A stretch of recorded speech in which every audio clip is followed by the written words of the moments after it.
এ আল্লাহর গোলাপ, আল্লাহ সব সময় দেখায় না, আল্লাহ মাঝে মাঝে দেখায়। আল্লাহ পাক সব সময় দেখায় না, কিন্তু মাঝে মাঝে আল্লাহ দেখায় তোমাকে আমাকে হুঁশ ফিরানোর জন্য। এই যুবক, আজকে তুমি সুদের টাকা দিয়ে ঘরে ঢুকাইছো, এই সুদের টাকা দিয়ে তুমি বউরে পালতেছো, বাচ্চারে পালতেছো, মারে পালতেছো, সবাইরে পালতেছো। কেউ কিন্তু তোমার এই হারাম কাজে শরীক হবে না, কেউ তোমার বিপদে সাহায্য করবে না, ঠিক কিনা জোরে বলো। কিয়ামতের ময়দানে তোমার সন্তান তোমার পরিচয় দিবে না। ইয়াউমা ইয়াফিরুল মারউ মিন আখিহি ওয়া উম্মিহি ওয়া আবিহি ওয়া সাহিবাতিহি ওয়া বানিহি। আল্লাহ নিজে কইছেন, মায়ের সন্তানে পরিচয় দিত না, সন্তানে বাবার পরিচয় দিত না, এই কথা কইতো না। ও বাবা, তুমি হারাম টাকা কামাইয়া। Akai Jiban Media. এজন্য যুবক, সমাজে আজকে আমাদের সুদের ব্যবসা গরম, সুদের ব্যবসা বড় গরম। এক সময় সুদ খাইতো ধনীরা, এখন সুদ খায় গরিবেও। এক সময় সুদের ব্যবসা করতো পুরুষেরা, এখন সুদের ব্যবসা ম্যাডামেও করে। রিক্সাওয়ালার বউ সুদের টাকা লাগায়, ৫,০০০ টাকা আতো আইনি লাগাইলা, জামাইয়া জানে না। বহু ম্যাডাম বলতে টাকা লাগাইছেন সুদে, জামাইরে না জানাই। জানি না দয়ামির আছে কিনা, আমার নলেজে আছে, আমার কাছে নিউজগুলো আছে। এমন ফানিবাদ হইছে, এমন ফানিবাদ, সুজা কথা, সুজা বাংলা কথায়, সুদ খাওয়া, সুদের ব্যবসা, সুদের লেনদেন আমাদের সমাজ এখন ফানিবাদ হয়ে গেছে। এটা কেউ গুণই মনে করে না, হগলে খায়, হগলে। কের সম্মানী আর কে অসম্মানী, কে ধনী আর কে গরিব, কে বাড়িওয়ালা আর কে বারেটিয়া, কে গাড়ির মালিক আর কে রিক্সার মালিক, সবে খাওয়া শুরু করছেন, কের বেটা আর কের বেটি। এজন্য যেই করে হারাম টাকা ঢুকতেছে, এই করে রহমতের দরজা বন্ধ। যেই করে সুদের টাকা ঢুকতেছে, এই করে রহমতের দরজা বন্ধ। হারাম টাকা ঘরে ঢুকতেছে, রহমতের দরজা বন্ধ, গজবের দরজা খোলা। যার কারণে ঘরে রহমত নাই, স্বামী স্ত্রীতে মিল নাই, ভাই ভাইয়ে মিল নাই, বাপ বেটায় মিল নাই, সুলাসুলি আর কিলাকিলি। প্রতিদিন হুজুরের কাছে পানি পড়া আর তাবিজ পড়া, হুজুরের দেন পানি পড়া, পানি পড়া খাম হয় না। কেনে খাম হইব? হুজুরে যে পানি পড়া দিচ্ছেন, এটা কোরআনে আয়াত পড়া ফু দিচ্ছেন। আল্লাহর কোরআনে আয়াত তোমার ঘরে ঢুকতে যায়, কোরআনের আয়াত গজবের দরজাতে ঢুকে না। যেই ঘরে রহমতের দরজা খোলা, ওই ঘরের রহমতের দরজা দিয়া কোরআন তেলাওয়াত ঢুকে, ফু ঢুকে, তাবিজ পড়া ঢুকে। উলামায়ে কেরামের তাবিজ পড়া আর পানি পড়া আমার ঘরে ঢুকবার দরজা হয় না। মাথুন না লাগে জোরে কথা, আমার ঘরে ঢুকবার দরজা ওই পায় না, কারণ আমি রহমতের দরজা সিল মাইরা তো রাখছি, সিল মাইরা তো রাখছি। হারাম ঘরে ঢুকতেছে, ঘরের ভিতরে সুদের লেনদেন চলে। এখন দুশ হুজুরের দামির বাজার ইয়ে কইবা নাই রে, নাই নাই, আগের মেসাবজি নাই। কি নাই? আগের মেসাব নাই। বলে কি আগের মেসাবে ফু আসিল ডাইরেক্ট অ্যাকশন। আর ওখানের হুজুররা কত ফু দিয়ে আনলাম, কত পানি পর আনলাম, খাম হয় না। সুলাসুলি আরো বেশি হয়। আগে আমার মারতো দিনও একবার জামাই, এখন মারে 3 বার পানি পড়ার পরে। দোষ কিতা? সব হুজুরের। হুজুরের মোটেও দোষ না। আগের জমানার হুজুরদের পানি পড়ায় কাম হইতো কেন? কারণ মুসলমানের ঘরে রহমতের দরজা খোলা ছিল, ঠিক কিনা জোরে বল। অত সুদমুদ আমাদের আগের যুগের মাসাসিরা, বাপ দাদারা এতটা চিনছে না, ঠিক কিনা জোরে বল। আজকে যেই হারে চলছে, যেই হারে চলছে, গরফরি সাহেব শুনলাম এরকম করছেন যে ফুকুরও ফু দিয়ে দিই টাকা হুজুরে, ফুকুরও ফু দিয়া কইতা এখান থেকে পানি নেও, এখান থেকে মানুষে পানি নিত, খামই দিত, ঠিক না? নিজের হোকা আমার বাইরা বন্ধুরা, যুবক, এজন্য আমি বলতেছি শুনেন, মুসলমানের ঘরে আজকে সুদের ব্যবসা ওপেন হয়ে গেছে। এই সুদ হারাম করেছেন কে? সুদের যতগুলি অপরাধ, যতগুলি গুনাহ, আল্লাহর নবী রহমতের নবী বলেন ৭৩টা গুনাহ। সুদের সর্বনিম্ন গুনাহ হলো আইয়ান কি হাররাজুল উম্মা, আপন মারে বিয়া করা। নাউজুবিল্লাহ জোরে কোন কইতো মুখ দিয়ে বাইর হয় না, সহজে এই কথাটা কইতাম চাই না। হাদিস, আল্লাহ রসুলের হাদিস কম তো লাগে, কিন্তু এরপর আমার মুখ দিয়ে আয় না। আল্লাহ নবী কইছেন কারো রুচি যদি এমন হয় যে মারে বিয়া করতে পারে, হে যেন সুদ খায়। নাউজুবিল্লাহ জোরে এখন। তাও এটা সর্বনিম্ন গুনাহ যদি এটা হয়, আপনারা কইন সর্বোচ্চ গুনাহটা কত বড়? সর্বনিম্ন গুনাহটাই আমরা মুখ দিয়ে বাইর করতাম পারি না। গা শিহরে উঠে, শুনলেই মাথা হ্যাং মারে। কি কইছেন আল্লাহ রাসূল? আর সর্বোচ্চ গুনাহ কইছেন আল্লাহর সাথে যুদ্ধ। সুদ হারাম জানার পরেও যে ইন্টারেস্ট কোক আর এই কোক আর হেই কোক যত নামই বানাক, যদি সে সুদ খায় অথচ ভালো করে জানে এটা হারাম, সে যেন আল্লাহর সাথে যুদ্ধে লিপ্ত হয়েছে। কার সাথে যুদ্ধ? আল্লাহর সাথে যুদ্ধ। আর সর্বনিম্ন হয়েছে এর লাগে মারে বিয়া করো, এর লাগে সহজ। নাউজুবিল্লাহ। আমার ভাইরা বন্ধুরা, যুবক, শাস্তি যেগুলা রয়েছে আল্লাহর নবী রহমতের নবী বলেন 3 ধরনের শাস্তি রয়েছে সুদখোরের জন্য। 1 নম্বর শাস্তি হলো কামা ইয়াকুবুল্লাযী ইয়াতাখাব্বাতুহু শাইতানু মিনাল মাস। সংক্ষেপে বলি, কারণ বিষয় দুইটা, একটা হলো সুদ আর একটা আবার ব্যবসা নিয়েও কিছু কথা বলতে হবে। 1 নম্বর সুদখোরের শাস্তি হলো কিয়ামতের ময়দানে সে জিনে ধরা রোগীর মতো উঠবো। জিনে ধরা রোগী যেমন মাতাল হয়ে থাকে, হাসরের ময়দানে মানুষগুলি সুদখোরদেরকে দেখবে এরা মাতাল হয়ে গেছে। মাতাল কারণ দুনিয়ার জমিনেও সে সুদের টাকা তুলবার লাগি মাতাল হয়ে যাইতো। সুদখোরের চোখে কোনোদিন রক্ত থাকে না, সুদখোরের অন্তরে কোনো মায়া থাকে না, সুদখোরের অন্তরে কোনো দরদ থাকে না। আল্লাহ পাক তার অন্তরকে শক্ত বানায় দেয়, সুদখোরের কলিজা শক্ত হয়ে যায়, চোখে তার রক্ত থাকে না, মাতাল হয়ে যায়। টাইম মতো টাকা তোলার জন্য সে পাগল হয়ে যায়। দুনিয়ার জমিনে সুদের টাকা, হারাম টাকা তোলার জন্য যেই রকম হালত হইতো, হাসরের ময়দানে আল্লাহ পাক হাসরবাসীর সামনে সুদখোরকে এইভাবে উঠাইব, মাতলামি করব, ডানে একবার ফরব, বামে একবার ফরব। মানুষেরা কইব এ ইতা করে কেনে, মানুষেরা কইব ইতা করে কেনে, আরেকজনে কইব এ মার্কা মারা সুদখোর। জানোস না নি, এ আমাদের দয়ামির বাজারের মার্কা মারা সুদখোর, এ আমাদের গ্রামের মার্কা মারা সুদখোর। এর বউ সুদ খাইতো, এ নিজেও সুদ খাইতো, এজন্য আল্লাহ তারা এই শাস্তির মধ্যে ফেলাইছে।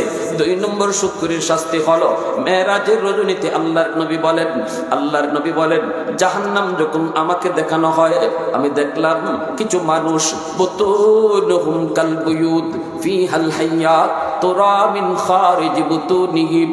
একদল মানুষকে আমি দেখলাম তাদের পেটটা ঘরের মতো, এই পেটের ভিতরে সাপ ভরা, সাপে কিনবিল করে।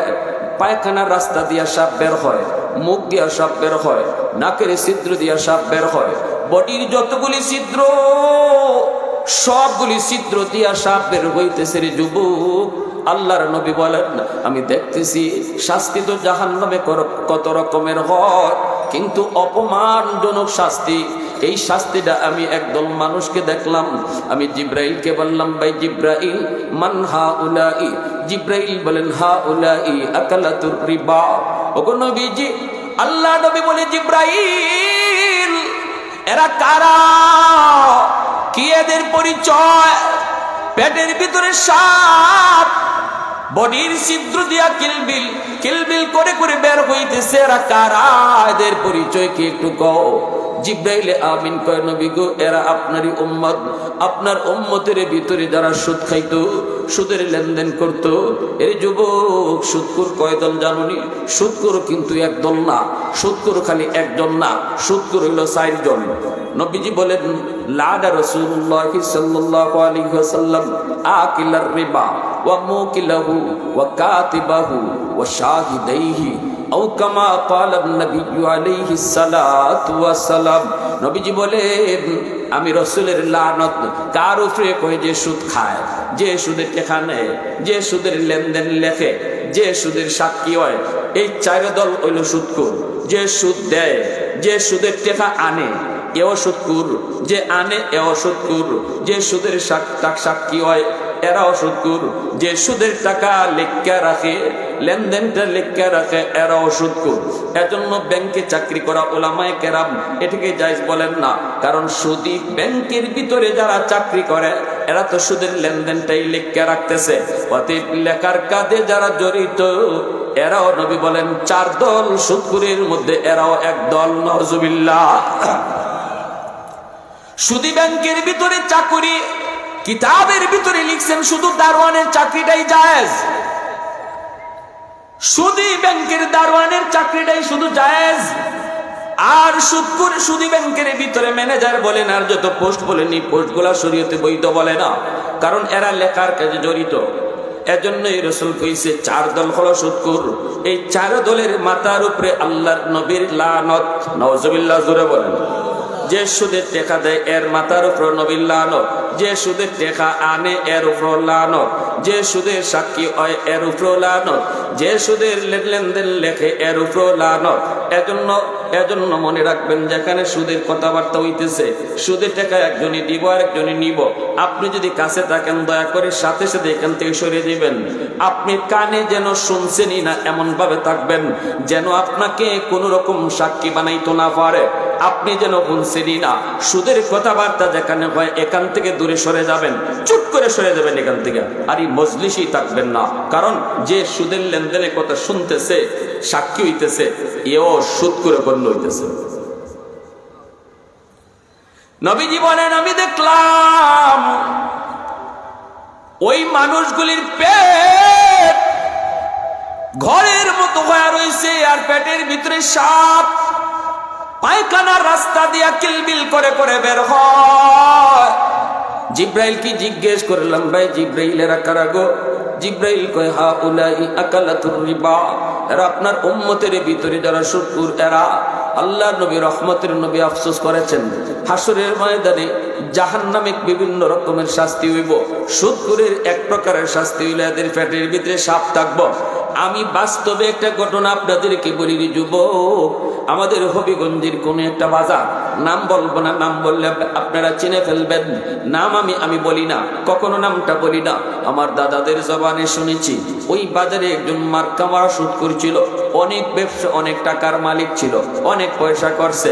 বর্তমানে তার কিছুই নাই, বর্তমানে তার আওলাদ এরা একদম ভিক্ষা করে, এটা আল্লাহরই কথা, এটা আল্লাহর কথা। ইয়ামহাকুল্লাহুর রিবা ওয়া ইউরবিস সাদাকা। আল্লাহ পাক কয়, শুনো, সুদে যারা ব্যবসা করে, সুদে যারা লেনদেন করে, তোমরা দেখতেছো এরা টাকা অনেক বাড়ে, রাতারাতি আঙ্গুল ফুলে কলা গাছ হয়। তুমি দেখতেছো সুদ খাইয়া টাকা বাড়াইতেছে, আর আমি আল্লাহ দেখতেছি সুদখোরের টাকা কমতেছে, সুদখোরের সম্পদ কমতেছে। আমি আপনি দেখি সুদখোরের সম্পদ বাড়ে, আর আল্লাহ বলেন আল্লাহ দেখতেছেন কমে। এবার আপনারা আমারে বলবেন, আমাদের দেখা ঠিক না আল্লাহর দেখা ঠিক? আওয়াজ আসতে হয়েছে, জোরে বলেন। প্রশংসা করব কার? মালিকের নাম আওয়াজ দিয়া কার? ওয়াহদাতি কি হিফাজত নেহি বেকুওতে বাজু, ওয়াহদাতি কি হিফাজত নেহি বেকুওতে বাজু, आती नहीं कुछ काम हक ले खुदा, आती नहीं कुछ काम हक ले खुदा। ऐ मर्द खुदा तुझको कुव्वत नहीं हासिल, जा बैठ किसी गार में अल्लाह का करिया, जा बैठ किसी गार में अल्लाह का करिया। ये सच है कि बातिल की तरफदार नहीं हम, गद्दार न समझो हमें गद्दार नहीं हम। फूलों की तरह नरम मिजाज अपना है नजर, हम तीर नहीं नेज़ा व तलवार नहीं हाँ, हम तीर नहीं नेज़ा व तलवार नहीं हाँ। মুসলমানের আওয়াজে বলি আল্লাহু আকবার। এজন্য আল্লাহ পাক রব্বুল আলামিন কয়, ব্যবসা করলে আমি আল্লাহ সম্পদ বাড়াই, দান করলে সম্পদ বাড়াই, যাকাত দিলে আল্লাহ সম্পদ বাড়ায়, দান করলে আল্লাহ সম্পদ বাড়ায়। কিন্তু সুদ খাইলে আল্লাহ সম্পদ কমায় দেয়। সুদ করে টাকা যদিও তুমি দেখো বর্তমানে বাড়ে, কিন্তু আল্লাহ পাক কয় কমে। এজন্য আমি যেই সুদকুরির কথা বলতেছি, তার জমানায় সে ছিল অনেক টাকার মালিক, হয় তার জমানায় সে ফকির হবে, নতুবা তার ফোলার জমানায় সে ফকির হইব, নতুবা তার নাতির জমানায় সে ভিক্ষার জলি নিয়ে ঘুরব। এটা আল্লাহর কথা। কার কথা? জোরে বলেন কার কথা? আরো জোরে বলেন কার কথা? এ যুবক, সুদকুর তার পরবর্তী জেনারেশন ভিক্ষার জুল নিয়ে ঘুরবে, এটা আল্লাহ পাকের কথা রে, এটা আল্লাহ পাকের কথা। ওই সুদকুর সে অনেক বড় ব্যবসায়ী ছিল। শেষ সময় তার যখন মৃত্যু শয্যায় শায়িত, পেটটা এত বড় হয়ে গেছে, এই পেটটা এত বড় হয়ে গেছে, তখন সিলেটের আব্দুল খালিক ডাক্তার সাহেব জীবিত। খালিক ডাক্তার সাহেবের নাম অনেক মুরব্বীরাই জানেন। নিরাময় পলিক্লিনিকের মালিক ছিলেন তিনি। ইনার এখানে হাজির করা হয়েছে, নাম করা ডাক্তার ছিলেন সিলেটের, ইনার কাছে হাজির করা হয়েছে। ইনি পরীক্ষা করেছেন, মেশিন লাগায় ইনি দৌড় দিয়া বের হয়ে আইছেন। আইসা বলতেছেন, তোমরা কারা গো? কারা তারে নিয়ে আইসো গো? কারা? আমরা নিয়ে আইছি। তাড়াতাড়ি আমার হাসপাতাল থেকে নিয়ে বের হও, কারণ আমার মেশিনে তার পেটের ভিতরে এমন এক সাপ ধরা পড়েছে গো, যে সাপ আমি জীবনে কোনোদিন দেখি নাই।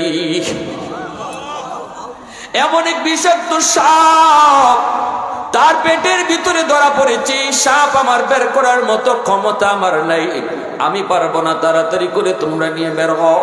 শেষ পর্যন্ত তারে নিয়ে যাওয়া হলো ভারতের মাদ্রাজ। এখানে নিয়ে চিকিৎসা করার পর ডাক্তাররা কই চিকিৎসা করা সম্ভব না। সিলেটের খালিক ডাক্তার যেটা কইছেন, আমাদের মেশিনও এটাই ধরা পড়ছে, এই সাপ বের করার মতো ক্ষমতা আমাদের নাই, তাড়াতাড়ি করে তোমরা নিয়ে যাও। শেষ পর্যন্ত তারে নিয়ে আনা হলো। পেটের মধ্যে সাপ নিয়ে লোকটা মারা গেল। এই অবস্থায় তারে কাফন দাফন করা হলো। আমার দাদারা কইছেন, খালি দাফনটা কইরে তারা কিছু দূর আইছেন, এমনি তারা কবরের মাটির চাপের আওয়াজ শুনতে পাইছেন। বাঁশের হাড়গুলা, বাঁশের কঞ্চিগুলা, বাঁশগুলা মরমর করে ভাঙতে শুরু করছে। নাউজুবিল্লাহ। এই আল্লাহর গোলাপ, আল্লাহ সব সময় দেখায় না, আল্লাহ মাঝে মাঝে দেখায়। আল্লাহ পাক সব সময় দেখায় না, কিন্তু মাঝে মাঝে আল্লাহ দেখায় তোমাকে আমাকে হুঁশ ফিরানোর জন্য। এই যুবক, আজকে তুমি সুদের টাকা দিয়ে ঘরে ঢুকাইছো, এই সুদের টাকা দিয়ে তুমি বউরে ফালতেছো, বাচ্চারে ফালতেছো, মারে ফালতেছো, সবাইরে ফালতেছো। কেউ কিন্তু তোমার এই হারাম কাজে শরীক হবে না, কেউ তোমার বিপদে সাহায্য করবে না, ঠিক কিনা জোরে বলো? কিয়ামতের ময়দানে তোমার সন্তান তোমার পরিচয় দিবে না। ইয়াউমা ইয়াফিরুল মারউ মিন আখিহি ওয়া উম্মিহি ওয়া আবিহি ওয়া সাহিবাতিহি ওয়া বানিহি। আল্লাহ নিজে কইছেন, মায়ের সন্তানে পরিচয় দিত না, সন্তানে বাবার পরিচয় দিত না। এই কথা কইতো না, ও বাবা তুমি হারাম টাকা কামাইয়া আমাকে লেখাপড়া করাইছো, ঘর বানাই দিছো, আজ আমি তোমার কিছু পাপের অংশীদার হইলাম। এই কথাটা বাপেও কইতো না, ছেলেও কইতো না, বউও কইতো না। সুদখোর কত বড় কত বড় কত বড় আহমক, কত বড় আহমক হারাম করে, যারা হারাম কামাই করে, এই হারাম টাকা দিয়া সে ঘর বানাইছে। এই ঘরের মধ্যে সে কিন্তু একা থাকে না, একটা রুমের মধ্যে সে থাকে, আরো 5টা রুমের মধ্যে তার মা থাকে, ভাই থাকে, বোন থাকে, আত্মীয় স্বজন কতজন থাকে। কিন্তু মালিক হাসরের ময়দানে হারাম টাকা দিয়ে যেই ঘরটা বানানো হলো গো, এই পুরা ঘরের হিসাব নিব একজনের কাছ থেকে। বাকি যারা ছিল তারা ফাও ফাও থাকছে, তাদের হিসাব দেওয়া লাগবে না, হিসাব দিবে যে হারাম টাকা দিয়ে ঘর বানাইছে সে। পাতিল ভরা চাউল, এক পাতিল ভাত রান্না করা হলো, সুদের টাকা ঘরে ঢুকাইয়া ওই হারাম টাকা দিয়া যদি আমি চাল কিনে আনলাম, ওই চাউল দিয়ে এক পাতিল ভাত রান্না করা হলো। পাতিলের পুরা ভাত কিন্তু সুদ করে একা খায় না, সবাই খায়, 10 জনে খায়। কিন্তু আল্লাহ পাক 10 জনের কাছ থেকে পুরা পাতিলের হিসাব নিবেন না, হিসাব দেবে পুরা পাতিলের একজনে। 9 জনে খাইছে ফাও ফাও। এত বড় জিনিস একটু যদি নিজে নিজে ভাবি, খাইব সবে, ভোগ করব সবে, কিন্তু হিসাব দিতে হবে আমাকে, শাস্তি নিতে হবে শুধু আমাকে একা। এটা জানার পরেও যে হারাম টাকা ঘরে ঢুকাইয়া ঘর বানায় 10 জনে খাওয়ায়, এর মতো বোকা আল্লাহর জমিনে আর কেউ আসেনি। আওয়াজ দেখো, আসেনি। ছোট ভাই মাদ্রাসা করে, দামির মাদ্রাসা, বড় ভাই সুদের ব্যবসা করে। ছোট ভাই বুঝাইতেছে, ভাই এই কামো যাইও না ভাই, ভাই বাদ দিলাও ভাই, অনেক হয়েছে, তওবা করে বাদ দেও। কারণ সুদকুর যদি সুদ খাওয়া অবস্থায় মারা যায় তাইলে চিরস্থায়ী জাহান্নামী হয়ে যায়, কোনোদিন মুক্তি পাবে না তওবা করে যদি মাফ না চায়। ভাই মাফ করে, ভাই তুমি এটার থেকে বাদ দিয়ে দাও, বাদ দিয়ে দাও, তোমার বিপদে কিন্তু কেউ ফাঁসি আইতো না। বড় ভাই কষ্টকে তুই এত কষ্ট কইরা রক্ত পানি কইরা আমি গর্ব সাজাইতেছি, খাওয়াইতেছি, আমার বিপদে কেউ ফাঁসে থাকতো না। কয় না, কয় যা যা তুই তোর ফর জ্ঞান, এত জ্ঞান দিস না। ছোট ভাইয়া কয় তুমি দুনিয়াতে পরীক্ষা করে দেখো বিপদে পড়লে কয়জন তোমার পাশে দাঁড়ায়। হাসরের মাঠের চিত্রা বাদ দেও, হাসরের মাঠের বিপদ তো অনেক বড় বিপদ, দুনিয়ার বিপদ একটু টেস্ট করে দেখো। কেমনে তুই টেস্ট করবে? ছোট ভাইয়া কয় আমি তোমার লইয়া যাই রিক্সায় করে বট গাছের তলে নিমু আর তুমি মরে দিবাই। আসলে তুমি মরছো না, তুমি মরা মানুষের বান্দর ভাই, আর তোমারে আমি বাড়িতে লই আইমু। এর পরে তুমি খালি কানটা খোলা রাখো, কে কি কয় তুমি খালি শুনবাই, কতজন তোমার বিপদে কাছে আয়। বড় ভাইকে ঠিক আছে, মরা লাশ বানাই লইছে। এই ছোট ভাই মাদ্রাসাত পরে তো খুব চালাক, মাদ্রাসা ছাত্রদের বুদ্ধি শুদ্ধি আসেনি না? না, আমরা তো মনে করি মগা। না না না, কোরআন হাদিস যারা পড়ে এদেরকে আল্লাহ আসমানি জমিনে জ্ঞান দেয়া রাখে, ঠিক কিনা জোরে এখন? আসমানি জমিনি জ্ঞান দেয়া রাখে। দাউদ আলাইহিস সালাম বিচার করে লিয়েছেন, মহিলা আইয়া বিচার দিছে, খুব সুন্দরী নারী। হুজুর আমি সুন্দর দেখিয়া আমারে যে কি পরিমাণ প্রিজিং করে, যন্ত্রণায় বাঁচি না, গিয়া বিচার দিলাম কাজীর কাছে, যার কাছে বিচার লয়ে গেছি হেও আমারে বিয়া করতে চায়। এর বিচার দিলাম এক উফরের কাজীর কাছে, যে আমি গেছি বিচারের লাগি, হেও আমার দিকে লুক করে। উফরেটার দ্বারা গেছি, হিডায় আমার বিয়া করতে চায়। হুজুর আমি এমন বিপদ আছি, আপনার কাছে আইছি, আমি বিচার চাই, তাই বিচার করবা। এই অবস্থায় দেখা যায় ওই যারা প্রিজিং করতো এরা উল্টাইয়া বিচার দিছে। আপনার কাছে মহিলা বিচার দিছে, এই মহিলার চরিত্র ভালো না, এর চরিত্র ভালো না, এ কোনো মানুষ পছন্দ করে না, কারণ এ জিনা করে কুত্তার লগে, নাউজুবিল্লাহ জোরে ফল, মিথ্যা একটা অপবাদ দিয়ে দিছে, কুত্তার লগে করে, কারণ এজন্য পুরুষ কেউ পছন্দ করে না। দাউদ নবী কোন পুরুষ মানুষ তুই কুত্তার লগে করে, এটা তোমরা অপবাদ দিছো। কয় না না, সাক্ষী আছে, সাক্ষীও কিনা লই আইছে। বাংলাদেশেও সাক্ষী কিনতে পাওয়া যায়নি, না যায় না? আদালত ফারাত সাক্ষী গুড়ে, আদালত ফারাত সাক্ষী গুড়ে, আপনি টেহা দিলেই সাক্ষী কিনে আনতে পারবা। ঘটনা ঘটছে শেরপুর, সাক্ষী দিব ফরিদপুরের লোকে, ঠিক কিনা জোরে বল? 500 টাকা দিলে হয় সাক্ষী কিনতে পাওয়া যায়। কত বড় কবিরা গুনাহ যেটা, শাহাদাত জোর, মিথ্যা সাক্ষী দেওয়া, আল্লাহর দরবার এটার বিচার হইব। কিন্তু ওই বিচার এই এরা কয়েকজন সাক্ষীরও কিনে লয়ে আইছে। সাক্ষীরা কহ আমরা দেখছি কুত্তার লগে করে, নাউজুবিল্লাহ জোরে কম। এখন সাক্ষী প্রমাণের মাধ্যমে যখন এটা প্রমাণিত হয়ে গেছি গিয়া, দাউদ আলাইহিস সালাম রায় দিলেন মহিলার বিরুদ্ধে, অথচ মহিলা বলতেছে না। সুলাইমান আলাইহিস সালাম সুদো, দাউদ নবীর ছেলে সুলাইমান আলাইহিস সালাম আসমানি জমিনে জ্ঞান বুঝছেন কারে কয়। তিনি বলতেছেন আব্বা আমার কাছে একটু বেজাল বেজাল লাগতেছে, শুধু মানুষের একটু বেজাল বেজাল লাগতেছে। তো বাবা কি করবো, সাক্ষী প্রমাণ তো একই কথা কইতেছে। আব্বা আমার একটু সময় দিন। যে 3 জন সাক্ষী আছিল সুলাইমান আলাইহিস সালামের 3 জনকে আলাদা আলাদা লয়ে গেছিল এক এক রুম নিয়ে। এখন তুমি নিজের চোখে দেখছো কুত্তার লগে করে? বলে জি। কুত্তার রংটা কি জাত ছিল বলছে? এখন খালা হিডারে লয়ে গেছেন আরেকটা, এরা আরেক রুমনিয়া। তুমি নিজের চোখে দেখছো? বলে হ দেখছি। কুত্তার রংটা কি জাত ছিল? দলা। 3 নম্বর আরেকটা দেখেন, তুই আয়, হ্যাঁ নিয়ে গেছি এই রুম, তুই দেখছ? বলে হ। রংটা কি জাত ছিল? লাল। কিতাব বুঝে না। দাউদ আলাইহিস সালাম আল্লাহর কাছে মাফ চাইছেন, আল্লাহ আমার ফুতে আজকে আমারে বাঁচাইছে। আল্লাহু আকবার জোরে কও। নাজিম সাহেব মাদ্রাসা হুজুরে লই গেছি গে দইরা হুদাহুদি মামলা। নাজিম সাহেবকে হারাইছেন মাননীয় আদালত, মাই লর্ড আমি আমার হুজুরের পক্ষে উকিল হইতাম। প্রতিপক্ষ উকিল জিনা জিনা মেসা বলতে উকিলাতি সার্টিফিকেট আছে নি, এখানে উকিলাতি করতো। উকিল হইতে গেলে বুরকা সুরকা ফইরা মন লাগে, টাই টুই লাগাইয়া আবার সার্টিফিকেট লইয়া মন লাগে, তাই না? ইয়া কইবা উকিলিতা, জি না মাই লর্ড, ইওর অনার, অসম্ভব, কোনো হুজুর মুজুর এখানে এলাও না, হুজুরের কাম হইল ওয়াজ, মাঠো এখানো না। তখন নাজিম সাহেব কইতেছে, মাননীয় আদালত, আমার মক্কেল গরিব মানুষ, উকিল ধরতে পারতো না, আমি দুইটা কথা কইমু, বেশি না। তখন ওই উকিলে খালি না করতেছে, কয় না না ওইতই না, আমার ডর লাগে মাননীয় আদালত, কারণ হুজুররা কত যে জানে, কোন সময় কথা কইতে কইতে আজকা বাপ মার কথা কইব না কবরের কথা কইব, আমারও খান দাইব আপনারও খান দাইব, দিব দিল নরম কইরা, এরপরে আপনি মামলা রায় দিলাইবা হুজুরের পক্ষে। অতএব হুজুররা যে কত কথা জানে, কোন দিকে কথা নিয়ে দেব ঠিক নাই, আমি এটাতে রাজি না।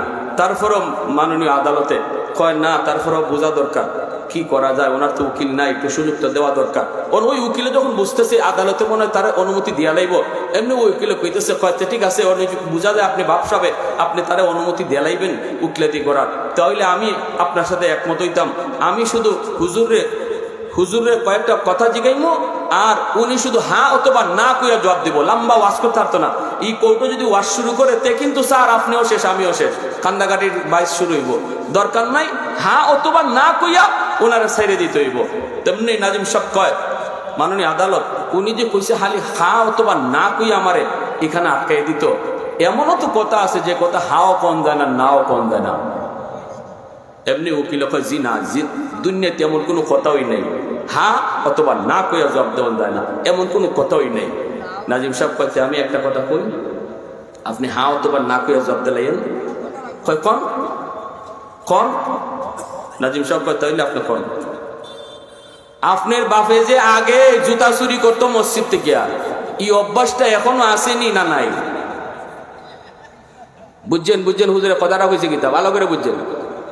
আপনার বাপে যে মসজিদ থেকে আগে জুতা চুরি করতো, এই অভ্যাসটা এখনো আছে না নাই? এখন যদি কয় আছে, তে আগেও জুতা চুর, এখনো জুতা চুর। আর যদি কয় নাই, তাহলে এখন জুতা চুরি করে না, আগে চুরি ঠিকই করতো। কথাটা বুঝছেন? এখন উকিল সাহেব ফাড়াবাস ছিলেন আপনারা, ফাড়াবাসের সিফাত করে ক্যাকে ক্যাকে করতেছে।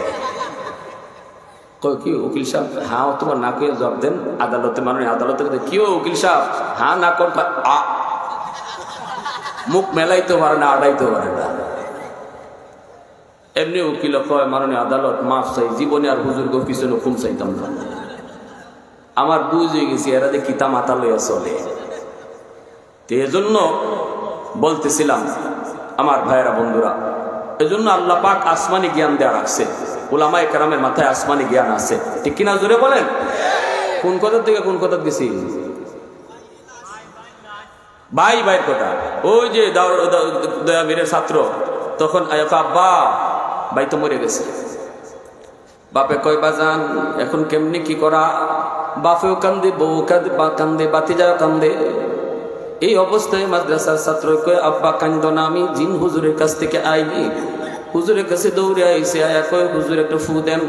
মনে হয় বাইরের কোনো দম টমাটকে রইছে। হুজুরের কাছে কি যাইব, হে নিজেই জিন হুজুর, সব তো হেওই বানাইছে।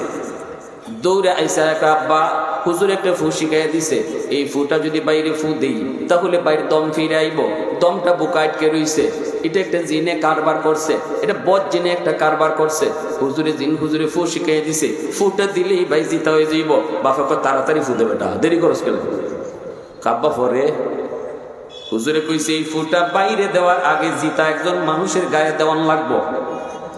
ওই জিতা মানুষটা ফু খাইয়া জিতাও থাকতে পারে, মইরেও যাইতে পারে, সম্ভাবনা আছে দুইটারই। তবে বাইরে ফু দিলে বাইরে জিতা হইব 100%, কোনো ধরনের সন্দেহ নেই। আব্বা, বাইটারে জিতা করার জন্য আমি তোমার গায়ে ফুটা দিমুনি, তুমি যে মইরা যাইবা এটা শিওর না, মরতাও পারো বাঁচতেও পারো। যে বাইটা এত কষ্ট করে সংসার চালায় গো বাবা, ওই বাইটারে বাঁচানোর জন্য তোমার গায়ে ফুটা তুমি নিবাইনি। এমনি বাপে কয়, রাখ, এর বউরে ডাক দে। মরা বেটা শুনতেছেনি, এ মরা না জিতা, জোরে খাও। ভাবি খাইন্দ না, ভাই জিতা হইব। ফু শিখাই দিছে হুজুরে, ফুটা আমি আপনার গায়ে দিমুনি না দেব না, আব্বাই তো লয় না। ভাবি গো, তুমি যে মইরা যাইবা এটা কিন্তু শিওর না, তবে ভাই যে জিতা হইব এটা 100%। এমনি ভাবে কয়, দেখানা সুইগানুই তাকো, যে মরছি হই মরুক। মরা বেটা শুনতেছেনি? মরা বেটা আচ্ছা যে মরছি ওই মরতো দেখারও জিতা হইয়া লই। বাতিজারে ডাক দিছে, বাতিজা খান্দ না, বাতিজা তোমার আব্বা জিতে হইব। ফুটা লইবাইনি, তোমার মায়া লয় না, তোমার দাদাও লয় না। ফুলা কয় চাচা তুমিও আমার আব্বা, হিগালই খাও। এমনি মরা বেটা উঠতে দিছে, এক দূরে দেয় আমি মাথা সাত।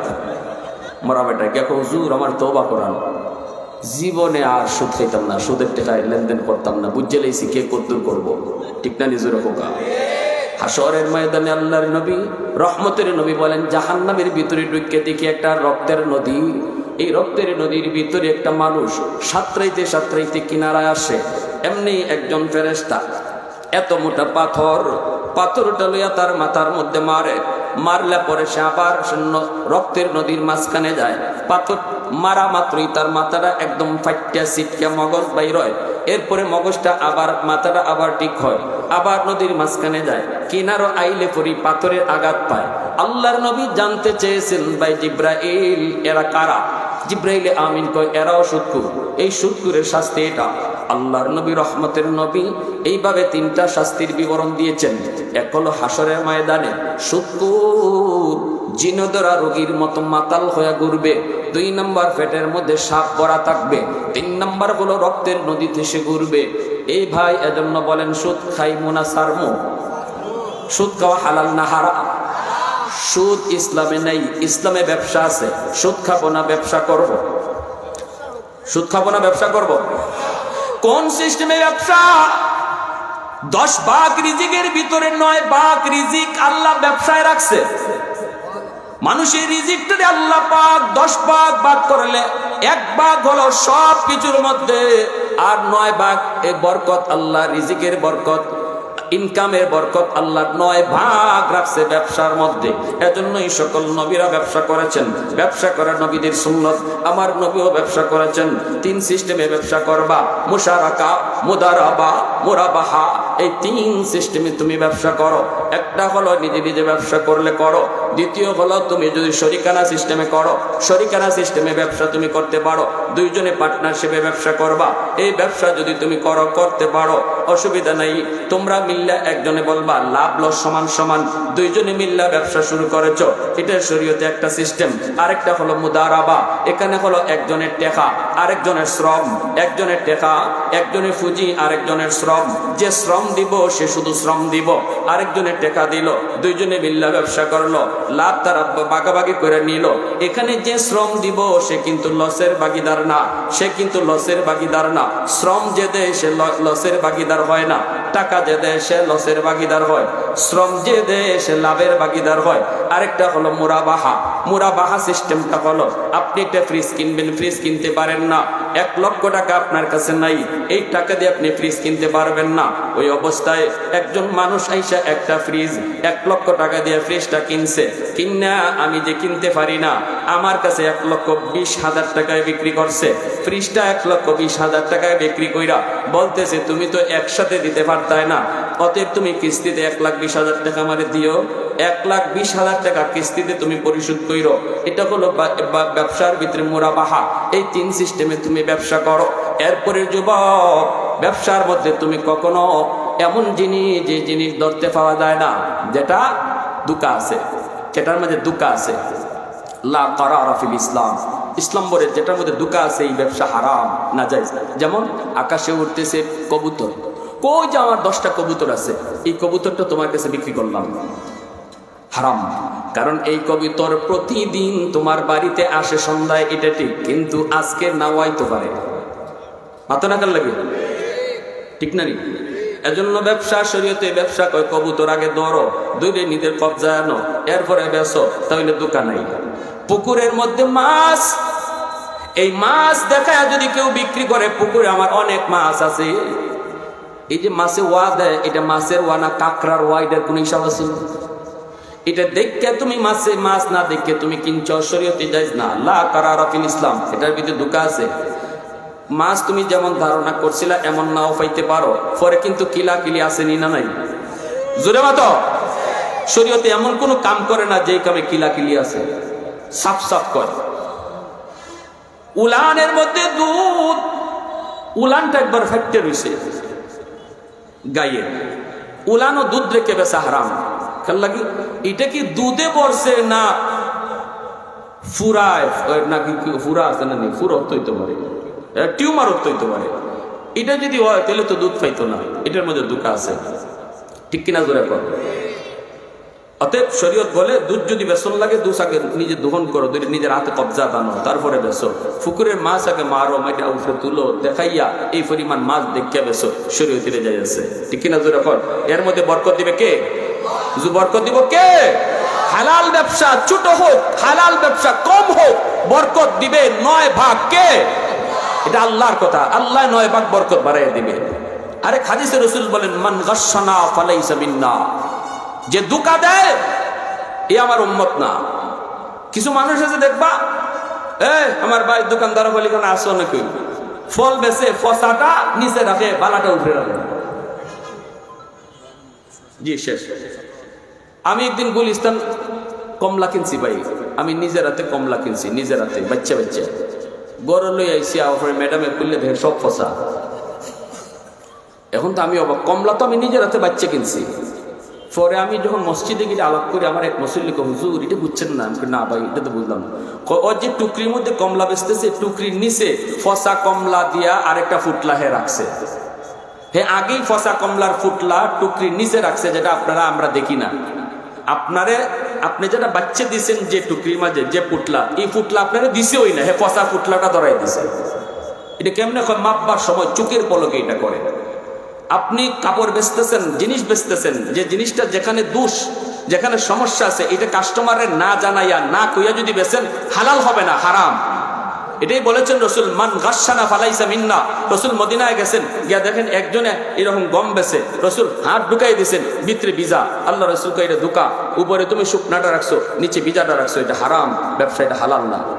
হালাল ব্যবসা করব, বরকত বাড়াবে কে? আল্লাহ আমাদের সবাইকে তৌফিক দান করুন, সবাই বলি আমিন।